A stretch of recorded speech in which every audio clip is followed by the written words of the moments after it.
ولقد أرسلنا نوحا إلى قومه إني لكم نذير مبين ألا تعبدوا إلا الله إني أخاف عليكم عذاب يوم أليم.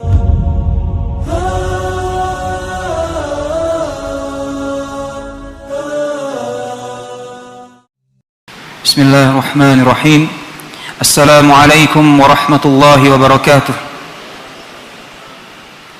إن الحمد لله نحمده ونستعينه ونستغفره ونعوذ بالله من شرور أنفسنا وسيئات أعمالنا من يهده الله فلا مضل له ومن يضلل فلا هادي له وأشهد أن لا إله إلا الله وحده لا شريك له وأشهد أن محمدا عبده ورسوله.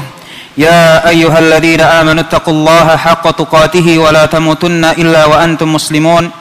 يا أيها الناس اتقوا ربكم الذي خلقكم من نفس واحدة وخلق منها زوجها وبث منهما رجالا كثيرا ونساء واتقوا الله الذي تساءلون به والأرحام إن الله كان عليكم رقيبا. يا أيها الذين آمنوا اتقوا الله وقولوا قولا سديدا يصلح لكم أعمالكم ويغفر لكم ذنوبكم ومن يطع الله ورسوله فقد فاز فوزا عظيما. أما بعد فإن أصدق الحديث كتاب الله وخير الهدي هدي محمد صلى الله عليه وعلى آله وسلم وشر الأمور محدثاتها فإن كل محدثة بدعة وكل بدعة ضلالة وكل ضلالة في النار. Kaum muslimin, alhamdulillah kita bersyukur kepada Allah Subhanahu wa taala yang dengan rahmat-Nya kita mampu melangkahkan kaki kita ke tempat yang berkah ini. Dan kita juga bersyukur kepada Allah Subhanahu wa taala yang dengan hidayah-Nya masih menempatkan sebuah kepedulian dalam hati kita dalam menggali masalah dari agama Islam. Dalam majelis kita insyaallah kita akan membahas sebuah masalah, sebuah sejarah, sebuah kisah-kisah kejadian-kejadian yang pernah terjadi pada orang-orang sebelum kita. Berkenaan dengan ini, Allah Subhanahu wa taala telah berfirman, "Faqsusil qasas." Wahai Muhammad, ceritakanlah cerita-cerita kepada kaummu, la'allahum yatafakkarun, agar mereka menjadi orang-orang yang berfikir, menjadi kaum yang berfikir. Di dalam ayat yang lain Allah Subhanahu wa taala juga berfirman, "Laqad kana fi qasasihim 'ibratun liulil albab." Bahwa dalam kisah-kisah mereka, yakni kisah para anbiya'i wal mursalin, baik juga kisah-kisah orang-orang saleh, itu terdapat pelajaran, manfaat yang bisa kita ambil. Bagi siapa? Liulil albab, bagi mereka yang memiliki akal, memiliki mata hati, memiliki basirah.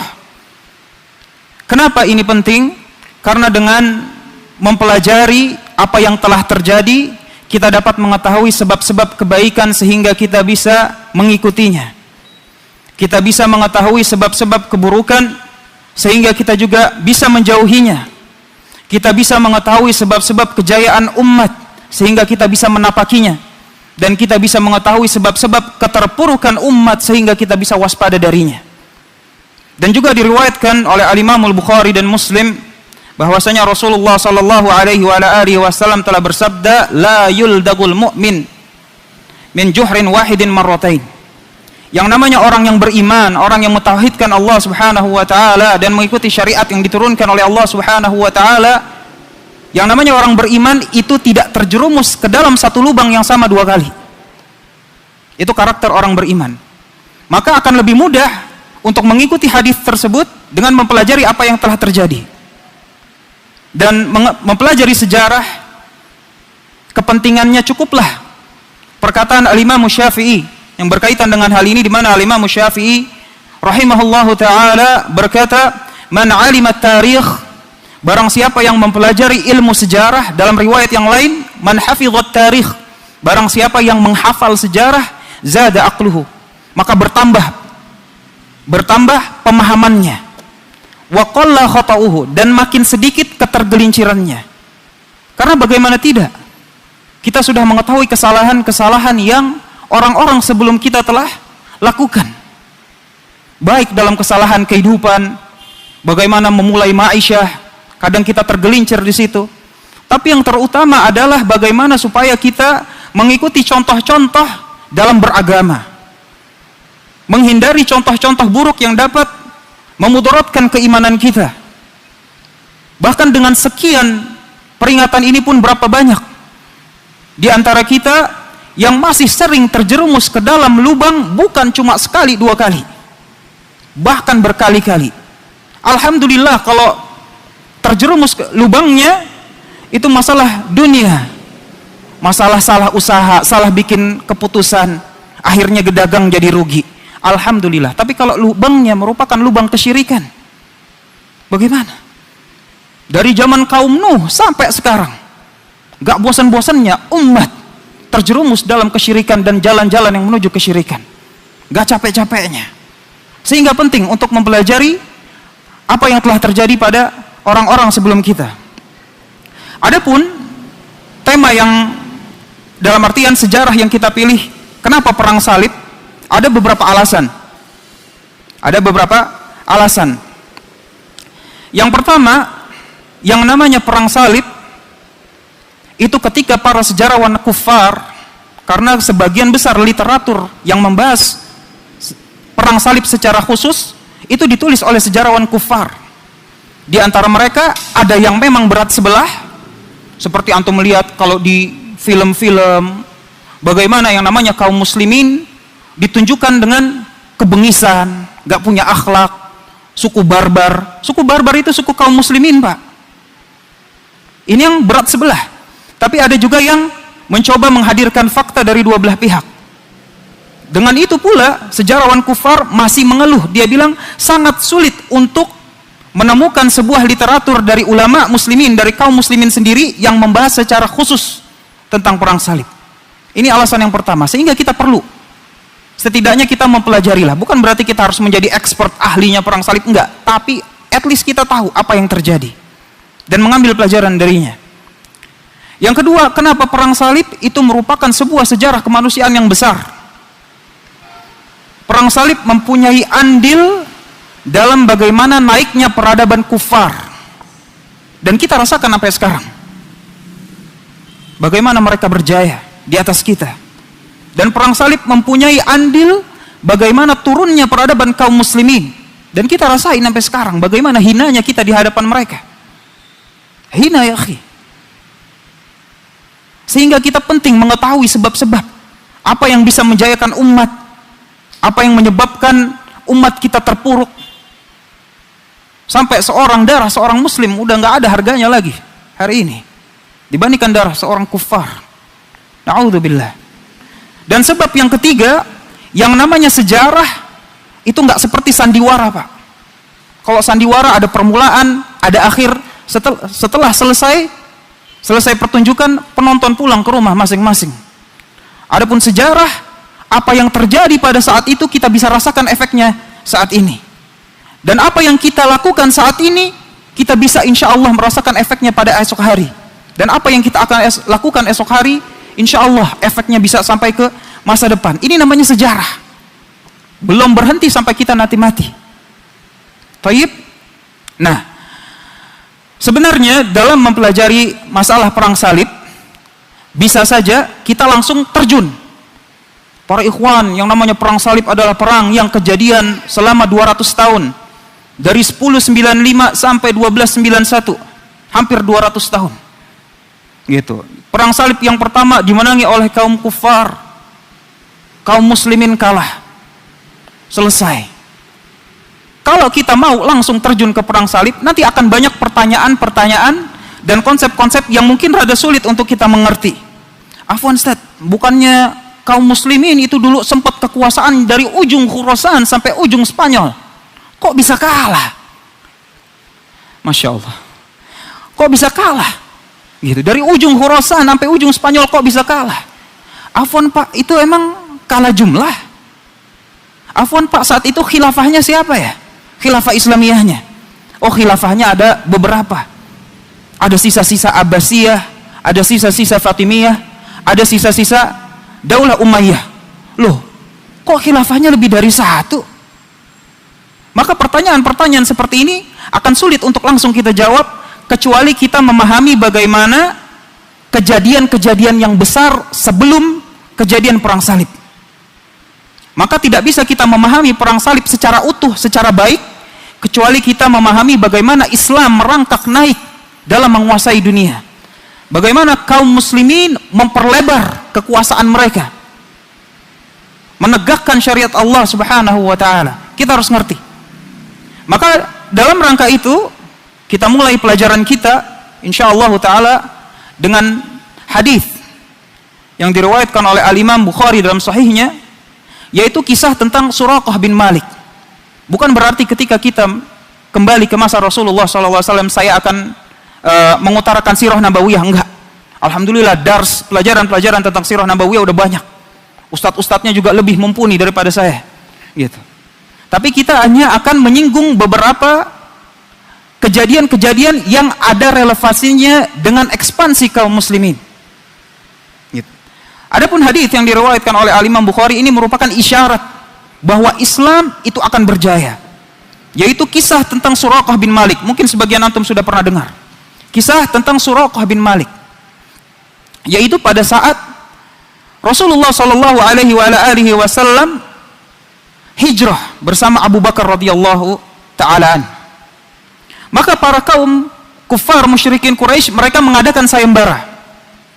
Dalam riwayat Bukhari cuma disebutkan sayembara, diat. Dalam riwayat yang lain disebutkan hadiahnya 100 ekor onta. 100 ekor onta. Barang siapa yang bisa menangkap Muhammad dan sahabatnya hidup atau mati, kita kasih 100 ekor onta, selesai perkara.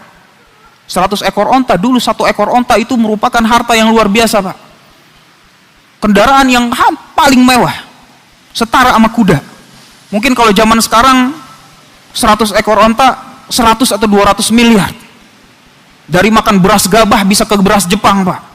Dari nggak makan daging bisa makan daging. Namanya dunia, siapa yang nggak ngiler?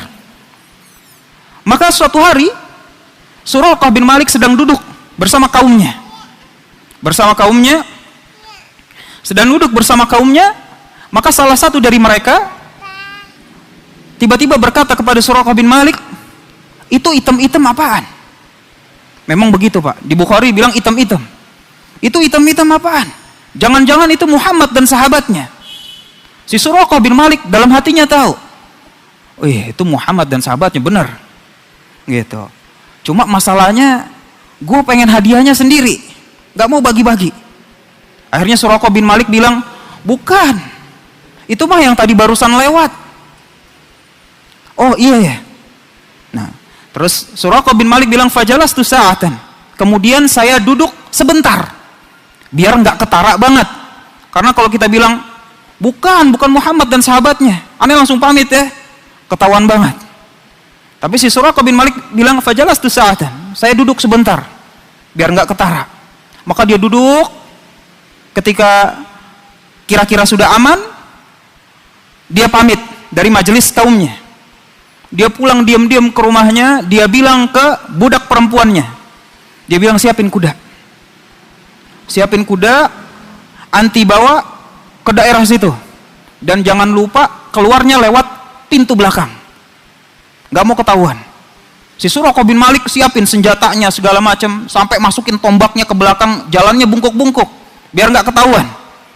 Biar nggak ketahuan kalau dia memang mau memburu yang namanya Muhammad dan sahabatnya demi 100 ekor onta. Maka keluarlah si Suraqah bin Malik. Sampai ke tempat itu pembantu perempuannya telah menyiapkan kudanya di gurun. Akhirnya dia tunggangi ini kuda. Tunggangi kuda, dia berjalan. Ketika berjalan, ketika sudah melihat, wah itu dia Muhammad dan sahabatnya, itu kuda tiba-tiba kakinya jeblos ke pasir. Kakinya jeblos ke pasir, Suraqah bin Malik terpental jatuh dia dari kudanya. Yang namanya kaum musyrikin Quraisy dulu, dia percaya tatayur, percaya yang begitu-begituan, syirik kecil, penyebab kepada syirik akbar. Maka kata si Suraqah bin Malik, wah ini bertanda nggak beres.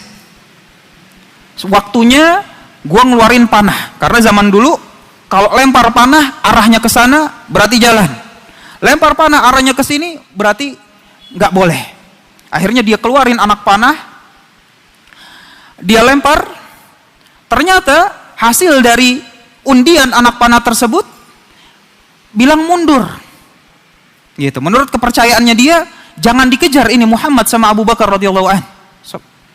Jangan dikejar. Cuma yang namanya manusia udah silap sama dunia, dia bilang kali ini saya nggak mau percaya. Lanjut terus. Dia naik lagi ke kudanya. Dia kejar Rasulullah SAW dan Abu Bakar. Dia kejar, merosok lagi tuh kuda.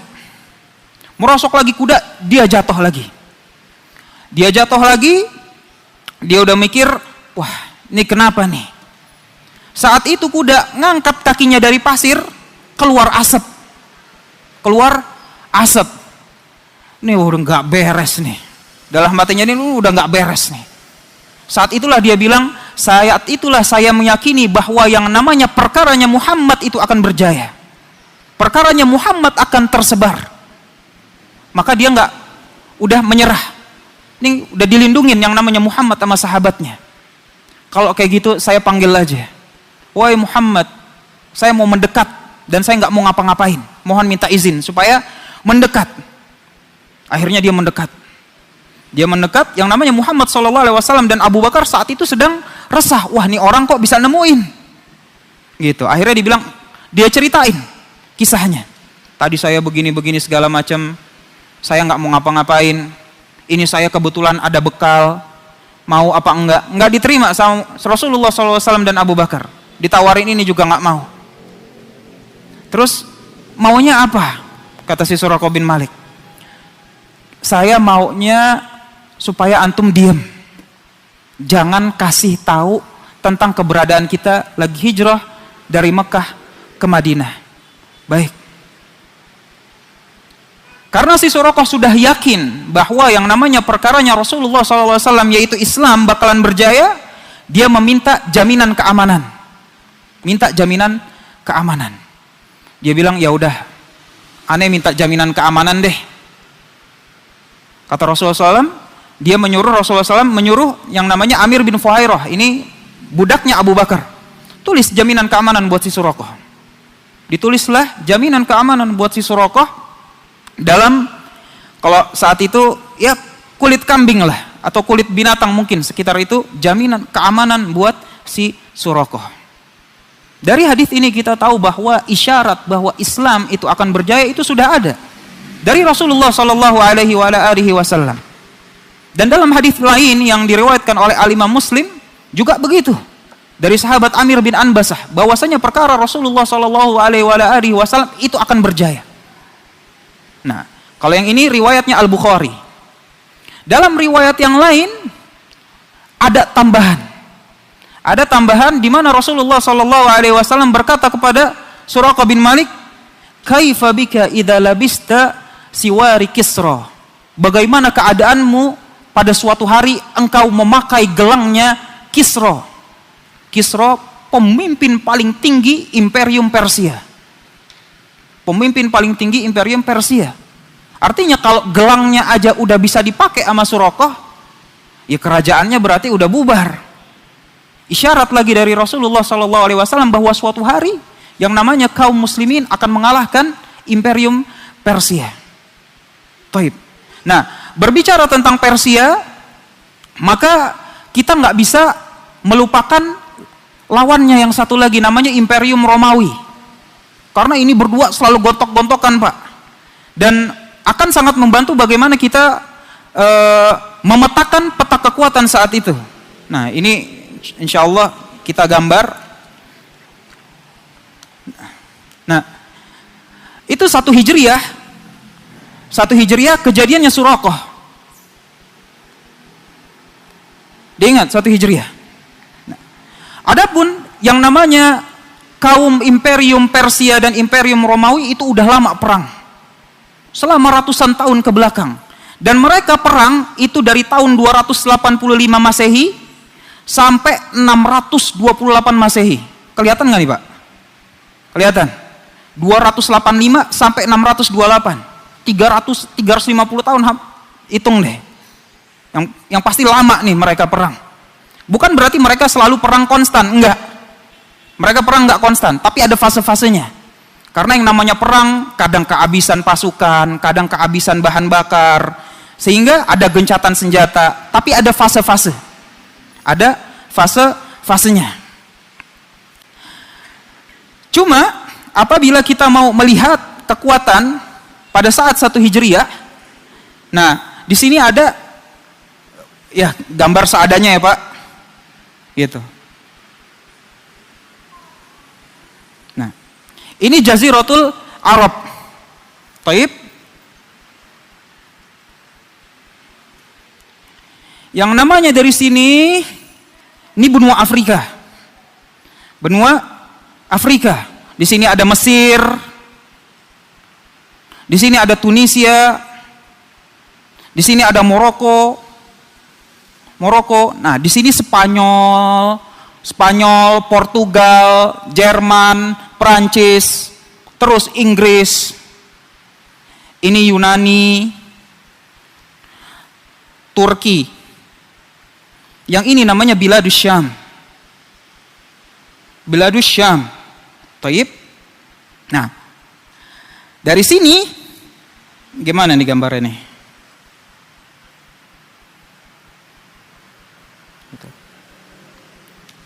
Batasnya ini. Dari sini ke sini, Irak, Iran, Khurasan, itu kekuasaannya Persia. Dari sini ke atas, itu kekuasaannya Romawi. Nah, pada saat fase-fase terakhir perang antara Romawi dan Persia, yaitu terjadi pada tahun 602 Masehi sampai 628. 602 Masehi sampai 628 Masehi. Maka para sejarawan itu sepakat bahwa kejadian fase perang ini terbagi menjadi 2. Fase yang pertama yaitu tahun 602 sampai 622, dan fase yang kedua 623 sampai 628. Fase yang pertama itu dimenangi oleh pihak Persia.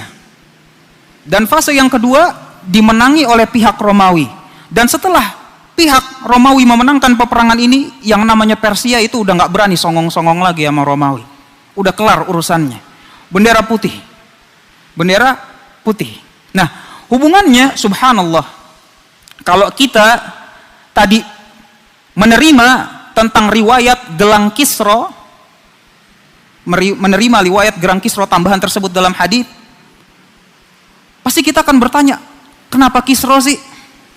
Kenapa enggak Heraklius? Heraklius itu kaisar Romawi. Kenapa enggak disebut kamu akan memakai mahkotanya Heraklius atau apanya lah gitu? Kenapa harus Kisra? Gitu. Maka usut punya usut. Saat ini yang menang ini adalah Persia. Persia. Dan yang namanya 622 Masehi itu sama dengan 1 Hijriah.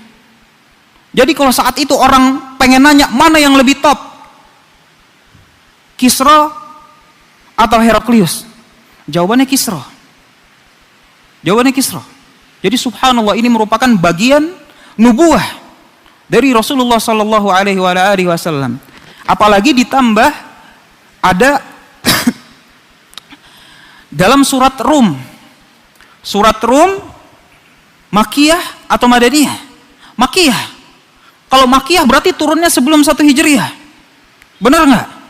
Turunnya sebelum 1 Hijriah. Kalau turun sebelum 1 Hijriah, memprediksikan apa yang terjadi. Di mana Allah Subhanahu wa taala berfirman, "Ghulibatir Rum." Yang namanya kaum Romawi itu akan terkalahkan. Semua tafsir-tafsir yang pernah Anda baca, Tabari, Ibnu Katsir, Al-Baghawi, sampai yang kayak kontemporer As-Sa'di rahimahumullah, mereka mengatakan bahwa ghulibatir Rum, bahwa kaum Rum akan dikalahkan oleh kaum Persia. Cuma dalam tafsir Ibnu Katsir diterangkan bahwa bukan semuanya dikalahkan oleh kaum Persia. Tapi yang dikalahkan adalah dalam perebutan wilayah Syam. Dalam perebutan wilayah Syam.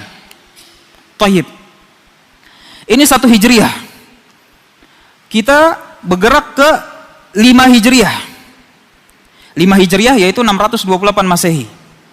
5 Hijriah itu jatuhnya yang namanya Mesopotamia. Ini sekitar sini, Pak. Mesopotamia ini merupakan yang namanya basis kuatnya Imperium Persia. Ini jatuh ke tangan Romawi. Nah, maka pada saat itu Heraklius bilang, kirim surat ke Kisra. Dia bilang, ini kita udah nggak bisa nih lanjutin perang. Udah habis-habisan nih kita. Pasukan ente, pasukan aneh, habis. Kerugian material udah nggak kehitung. Mendingan kita damai aja. Walaupun kalau ente nggak mau damai, aneh sikat habis. Kata si Heraklius. Kisra ngeliat kayak gitu, mending kita damai aja. Kibarin bendera putih. Nah, cuma kita mengetahui bahwa yang namanya momentum kerajaan Romawi maupun Imperium Romawi maupun Imperium Persia ini lagi berdarah-darah. Lagi turun-turunnya dari kerugian jiwa maupun kerugian materi. Sedangkan yang namanya kaum muslimin di sini kota Madinah gak masuk hitungan. Menurut mereka kaum kufar ini siapa? Padahal kita ini 5 Hijriah lagi naik-naiknya membangun kekuatan. Cuma alhamdulillah di underestimate. Namanya jagoan di underestimate paling demen, Pak. Taib. Madinah, apalagi yang namanya kaum kufar baik Persia maupun Romawi itu nggak nafsu sama sepenanjung Arab di sini. Gurunnya gurun pasir, kekayaan alamnya nggak ada apa-apa. Sekarang ada minyak, bisa dibor. Kalau dulu mau bor pakai apaan? Nggak nafsu lah pokoknya di sini. Wah, tapi Ustaz, ini kan Mesir sama Syam itu kan juga gurun pasir. Ya beda. Ini Syam pertama wilayah perdagangan. Dari Asia mau ke Afrika lewat negeri Syam. Dari Eropa ke Afrika lewat negeri Syam. Pertama. Yang kedua, ini laut Mediterania. Mediterania. Kalau orang Romawi zaman dulu bilangnya ini laut gue. Laut punya gue, bukan punya yang lain. Kenapa? Karena dari sini sampai ujung tepiannya itu kekuasaannya kaum Romawi semua. Ya orang Persia mau dong. Kalau misalnya si Syam dapat, ya kan otomatis dapat daerah sininya dikit. Sehingga rebutan. Dan yang ketiga, di sini ada Yerusalem. Kota sucinya mereka. Dan dari dulu sampai sekarang mereka nggak pernah ridho dan nggak akan mau apabila Yerusalem itu didudukin. Kita kaum muslimin harusnya melebihi mereka.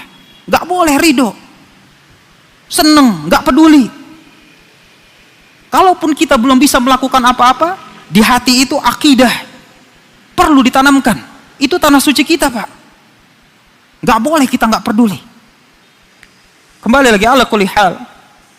Ini keistimewaan kenapa negeri Syam diperebutin sama kaum Romawi maupun kaum Persia. Beda sama sepenanjung Arab, nggak nafsu.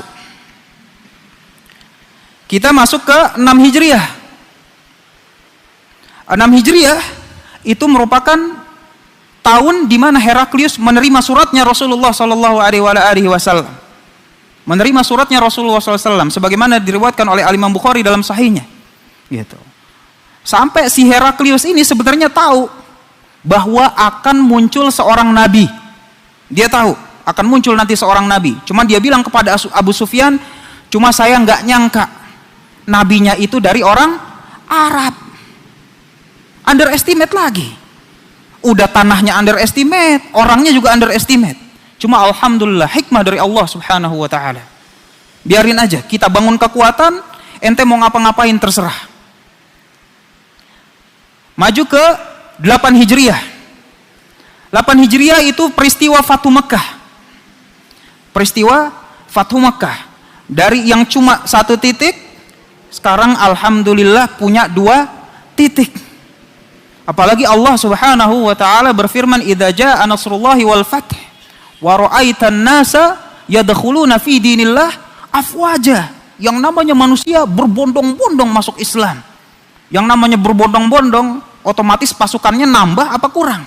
Nambah, apalagi berbondong-bondong, nambahnya banyak. Nambahnya banyak. Otomatis kita momentumnya lagi naik lagi. Momentumnya lagi naik. Maka setelah Fatu Mekah, langsung nggak lama setelah itu peperangan Hunain. Peperangan Hunain ini daerah sekitar Mekah. Jadi langsung kita perluas daerah kekuasaan kaum muslimin. Masih ingat si Suraqah? Suraqah ini bersama sukunya tinggal di Hunain. Maka ketika kaum muslimin menguasai Hunain dan terjadi huru-hara, si Suraqah langsung keluarin jaminan keamanan dan tunjukin, ente jangan apa-apain ana punya jaminan keamanan. Maka dibawa menghadap ke Rasulullah SAW. Sampai ke hadapan Rasulullah SAW, dia keluarin, ya Rasulullah masih ingat? Masih. Inilah hari kami membalas budi. Inilah hari kami membalas budi. Saat itu Suraqah masuk Islam, menjadi sahabat radhiyallahu taala an. Taib. Setelah Hunain ada yang namanya perang Mu'tah. Mu'tah. Jangan sampai salah, jangan sampai Mut'ah. Kalau Mut'ah Syiah. Tapi kalau Mu'tah itu merupakan sebuah daerah dekat Jordania. Daerah dekat Jordania. Bedanya kalau peperangan sebelum-sebelumnya itu kan lawannya musyrikin Arab. Lawannya musyrikin Arab. Tapi kalau perang Mu'tah lawannya itu orang Romawi. Lawannya orang Romawi. Nah, si daerah Mu'tah ini bukan sebuah pos, bukan sebuah kota utama dalam kekuasaan negeri Syam. Kekuasaan Romawi di negeri Syam. Karena ada pos-pos yang memang secara militer itu kuat. Seperti posnya mereka di Damaskus, posnya mereka di Yerusalem, posnya mereka di Antioquia. Nih kota-kota berat untuk ditaklukkan. Cuma ya kita pelan-pelan aja deh. Mu'tah dulu aja. Mu'tah dulu aja. Subhanallah, hasil dari perang Mu'tah, kaum muslimin kalah. Kaum muslimin kalah, dan yang terkenal adalah perang Mu'tah syahidnya salah satu sahabat yang mulia, Zaid Ibn Harithah, syahid di perang Mu'tah. Cuma demikianlah bagaimana Allah Subhanahu wa taala menurunkan hikmahnya. Gitu. Karena dengan kekalahan tersebut underestimate-nya makin besar. Tuh kan, aneh bilang juga apa? Ini orang-orang Arab nggak bisa ngapa-ngapain. Ini tentu menurut ungkapan orang-orang kufar saat itu. Pos cadangan aja kagak bisa ditaklukin. Apalagi mau main-main ke Yerusalem. Ntar dulu. Udah, diamin aja. Ya alhamdulillah, kita bangun terus namanya kekuatan. Sampai 11 Hijriah. 11 Hijriah dikirimnya pasukan kecil yang dipimpin oleh Usamah ibn Zaid. Dikirimnya kemana? Dikirimnya ke Syam. Saat itu Pak, yang namanya sahabat masih ada Umar bin Khattab, masih ada yang kibar-kibar. Tapi yang dipilih Usamah bin Zaid. Kenapa? Karena supaya lebih semangat. Kenapa lebih semangat? Yang bunuh bapak ente, tuh kaum Romawi. Ente yang pimpin pasukan. Siap ya Rasulullah. Yang namanya jiwa muda Pak, dibakar dendam, fi sabilillah, lengkap semuanya. Jadi dusta apabila kita bilang namanya regenerasi, mendidik generasi muda kita, wah kita harus, ini ajarannya orang-orang kufar. Enggak. Lihat bagaimana Rasulullah SAW dari sejak dini udah diajarkan kepemimpinan. Usamah naik. Bersama Usamah dikasih sahabat-sahabat sebagai penasehat. Tapi tetap pemimpinnya Usamah. Biar biasa mengambil keputusan, biasa berani, percaya diri. Usamah bin Zaid. Dikirim pasukannya. Kemana? Pasukan kecil ke negeri Syam. Tidak lama setelah Usamah dan pasukannya dikirim, wafatlah Rasulullah SAW. Allahumma shalli wa sallim ala nabiyina Muhammad. Wafatlah Rasulullah SAW dan digantikan dengan Abu Bakar. Abu Bakar. Nah, pada saat tahun 11 Hijriah, kalau kita misalnya mau memetakan gitu kekuatan Islam di Jaziratul Arab, bisa dibilang ini setengah, ini basis kuatnya kaum muslimin. Bukan berarti Islam gak nyampe sini, gak nyampe Bahrain, gak nyampe Oman, nyampe. Cuma kekuatannya tidak sekuat setengah yang sini. Oleh karena itu, yang paling banyak murtad di tahun pertama kepemimpinan Abu Bakar ini daerah di sini nih. Ada Yamamah, Musailimah Al-Kadzab dari mana? Dari Yamamah. Ada Al-Ansi, ada penolak zakat, semuanya dari sini. Maka pada tahun 11 Hijriah, Abu Bakar bilang, ini kita beresin dulu orang-orang yang murtad. Beresin habis. Maka setelah selesai 11 Hijriah, kekuasaan kaum muslimin satu Jaziratul Arab itu dikuasain oleh satu kepemimpinan Abu Bakar. Satu pandangan politik, yaitu politik Islam. Satu syariat, yaitu syariat yang diturunkan oleh Allah Subhanahu wa taala, enggak ada yang kedua. Sebuah masyarakat dengan satu kepemimpinan dan satu syariat. Taib. Ada penghapus nggak Pak? Biar yang ini, oh, Masya Allah. Taib. Ini anak hapus ya. Wah, Masya Allah. Udah Syekh. Nah, udah ini jangan. Ini 11 Hijriah. Maka pada tahun 12 Hijriah, dengan dikuasainya yang namanya satu Jaziratul Arab, terkenal dengan dikirimnya Khalid bin Walid ke Irak. Dikirim Khalid bin Walid ke Irak. Bersamaan dengan itu, di tahun yang sama dikirim 4 sahabat. Nah, 4 sahabat ini merupakan terminologi orang-orang kufar. Karena mereka taunya yang dikirim ke Syam itu dikomandoi oleh 4 orang sahabat. Orang sahabat. Nah, sebelum ini Usama itu udah pernah balik sebelumnya. Usama ketika balik hasilnya sukses. Alhamdulillah, itu pos-pos cadangannya kaum Romawi habis. Kita yang kuasain.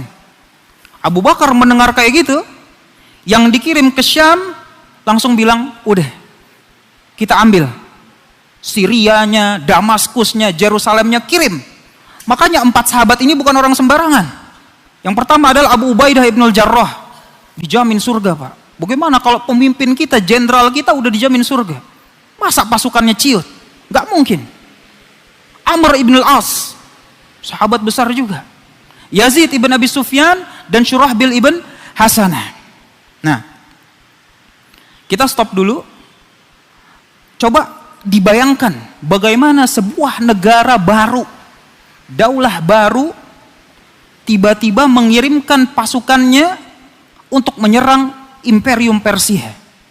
Bukan cuma menyerang Imperium Persia, menyerang juga Imperium Romawi sekaligus. Negara baru. Kan bisa aja sebenarnya. Ya damai apa segala macam. Bahkan sejarawan kufar sampai bilang apa yang dilakukan oleh Abu Bakar ini seperti negeri Eskimo. Ini kata-katanya mereka, orang kufar. Negeri Eskimo menyerang Amerika dan Rusia sekaligus. Kata-kata mereka Pak. Gitu. Karena sebenarnya bisa aja Abu Bakar, udah deh kita alhamdulillah udah aman. Fokus aja sama regional dulu. Bangun ekonomi, bangun politik. Kalau perlu damai. Sama Persia sama Romawi. Yang penting kita bangun dulu kekuatan masyarakat. Bisa kan? Tapi bukan begitu manhajnya orang yang bertauhid. Bukan begitu manhajnya kaum muslimin. Karena Abu Bakar masih ingat pada 1 Hijriah, beliau bersama Rasulullah SAW karena tauhid terusir dari kampung halamannya sendiri. Karena tauhid mereka dipersekusi. Karena tauhid mereka diburu hidup atau mati. Karena tauhid, Abu Bakar dan Rasulullah SAW harus ngumpet di gua Thur, gelap, sempit, pengap, gak ada apa-apa, 3 hari karena tauhid. Dan Abu Bakar ingat momen itu ketika mereka berdua di dalam goa, yaitu sebuah momen yang diabadikan oleh Allah Subhanahu wa taala di dalam Al-Qur'an. Idhuma fil ghar. Ingatlah ketika mereka berdua di dalam goa. Di dalam goa, Rasulullah ngelihat Abu Bakar gelisah, resah, gak tenang. Maka ditanyakan kepada Abu Bakar, "Malaka ya Abu Bakar? Malaka ya Abu Bakar? Ente kenapa nih? Resah kenapa?" Maka Abu Bakar bilang, "Yang saya resahkan bukan jiwaku. Wa ana rajulun wahid, dan ana bukan siapa-siapa. Artinya kalau saya mati nggak ada urusannya. Tapi yang saya khawatirkan adalah engkau ya Rasulullah sallallahu alaihi wasallam, pembawa panji aqidatut tauhid." Itu yang dikhawatirkan oleh Abu Bakar radhiyallahu an. Dan Allah Subhanahu wa taala melanjutkan firman-Nya mengabadikan kejadian yang terjadi saat itu. Idz yaqulu li sahibihi la tahzan. Maka melihat Abu Bakar resah, gelisah, Rasulullah SAW bilang, "Ya Abu Bakar, la tahzan. Jangan sedih. Ya Abu Bakar, jangan khawatir. Jangan resah. Innallaha ma'ana." Karena Allah Subhanahu wa taala bersama kita. Allah Subhanahu wa taala yang menjadi penjaga kita. Allah Subhanahu wa taala yang menjadi penolong kita. Itu kata Rasulullah SAW kepada Abu Bakar. Fa anzalallahu sakinatahu alaihi. Maka Allah Subhanahu wa taala turunkan sakinah, ketenangan jiwa, ketenangan hati. Wa ayyadahu bijunudin lam tarawha. Dan dikirim pasukan-pasukan yang kalian tidak bisa melihatnya dari golongan malaikat. Wa ja'ala kalimatal ladzina kafarus sufla. Dan yang namanya kalimat-kalimat kekufuran, Allah Subhanahu wa taala berjanji akan dijadikan sebagai syariat yang paling rendah di muka bumi ini. Wa kalimatullahi hiyal ulya. Dan yang namanya kalimat Allah Subhanahu wa taala menjadi kalimat yang tertinggi.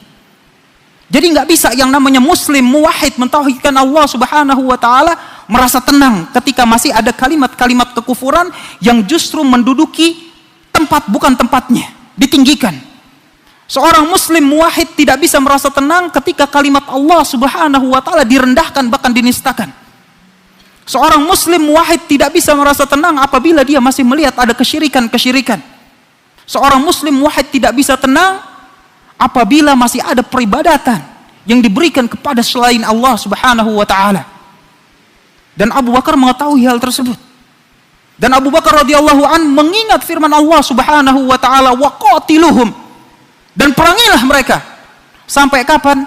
Hatta la takuna fitnah. Sampai yang namanya kesyirikan itu habis dari muka bumi ini. Wa yakuna dinu kulluhu lillah. Dan yang namanya segala jenis peribadatan, kecil maupun besar, hanya untuk Allah Subhanahu wa taala. Jadi biarkanlah yang namanya sejarawan-sejarawan kufar bilang negeri Eskimo atau yang lain. Biarkanlah mereka berkata, "Oh, yang dilakukan Abu Bakar ceroboh, enggak perhitungan."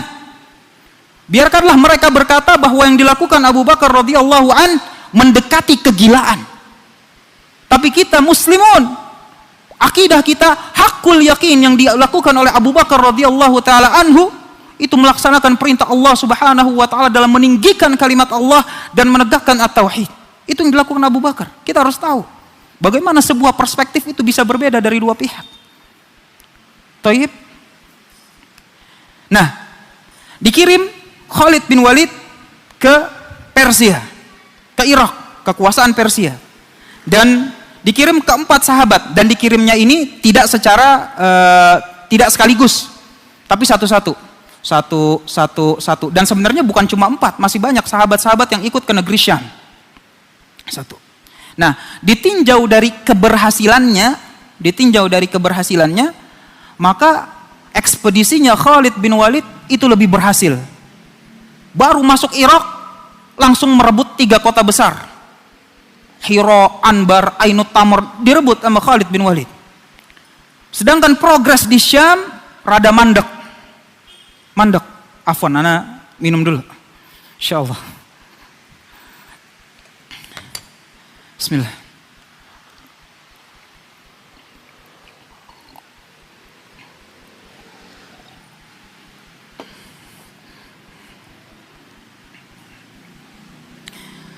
progres yang ada di negeri Syam itu rada mandek. Maka dalam menjelaskan hal ini bisa ditinjau dari dua sisi. Yang pertama, memang yang namanya kekuasaan Imperium Persia itu lebih turun, lagi lemah. Taib, makanya lebih gampang direbut. Dan yang kedua, yang namanya Khalid bin Walid itu dari mudanya terkenal jagoan, Pak. Jihad mulu, urusannya jihad. Mau masa jahiliyah, muslim, jihad.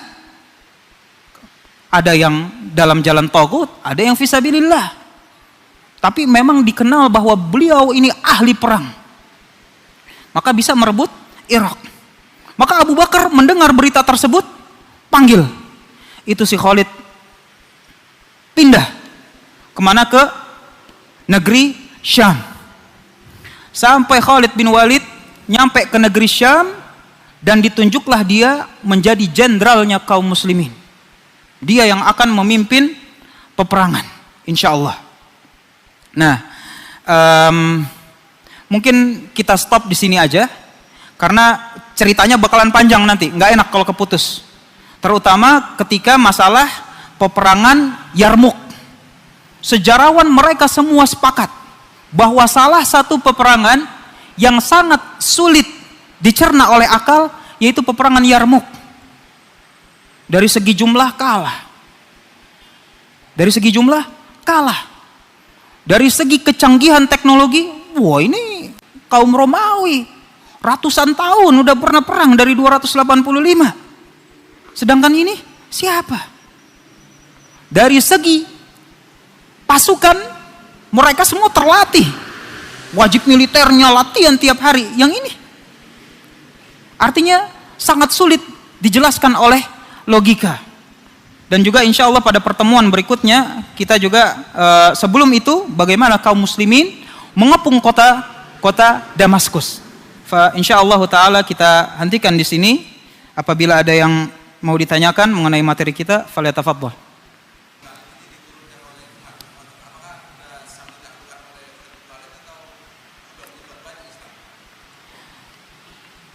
Gimana Khalid ibn Walid